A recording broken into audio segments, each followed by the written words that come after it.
In this video we're going to give you instructions on how to perform and complete a test for cannabis or marijuana using a simple test strip that's purchasable online or from retailers, and this will test the urine sample for the presence of cannabis and the first line metabolites of cannabis which are excreted in urine.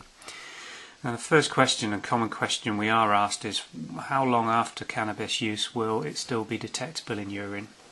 And the answer to that question is between 3 and 5 days after a single use. After sustained heavy regular use of cannabis, the window for detection can extend anything up to 28 to 30 days. That's because cannabis is deposited into fat cells and it gradually leaches out through the urine and is usually well above the 50 nanogram detection window for these test strips for several weeks, as I say, extending up to 4 weeks in some cases, but that would be quite rare and the use would have to be very heavy and over a long period of time. Obviously it is going to make a difference, body fat constitution. The more fat there is, the more cannabis will be deposited around the body and the longer it will take for this to leach out of the system. So to perform the test, it's very easy. Take your test strip. I'm just going to remove this from the foil. You should keep the test strip in the foil until you're ready to perform the test. Here we have a very typical standard THC test, and if I bring that close to the camera it will hopefully show THC is the coding on here for tetrahydrocannabinols. Test strip itself comprises of a handle end, which is usually coded with the drug type you're testing, a dip end with a maximum dip indicator shown here by those lines, and the dip end is shown on this particular test strip as a wavy watery symbol. Remove the lid from our sample. All that it takes to complete the test is to dip the test strip into the urine sample to the maximum dip line for about 5 to 10 seconds. And at this stage you will see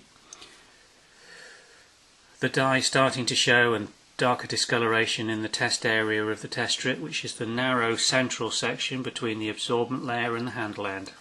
So if we recap our sample, and now it's just a matter of waiting for the test and control lines to start developing. The test line will start to develop nearer the dipped urine end, and the control line is the line that forms nearest the handle end to show that sufficient urine has been absorbed in the test run.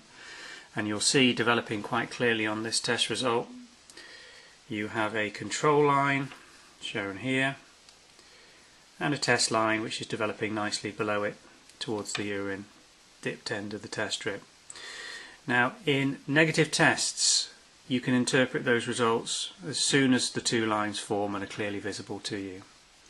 You must wait for, now depending on the test brand, between 8 and 10 minutes, it should say in the test instructions, but at least 10 minutes is a good guide to wait for all positive results, and what you're doing there is waiting for a test line to develop over that period of time.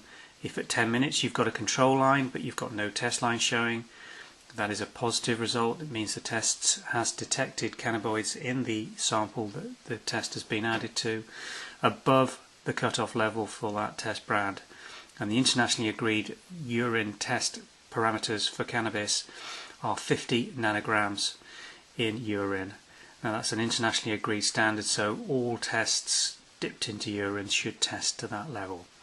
That shouldn't be confused with a laboratory level, which can be determined by whoever's commissioned the test, down to 15 nanograms for cannabis detection in a sample of urine which may be sent to a lab for GCMS testing.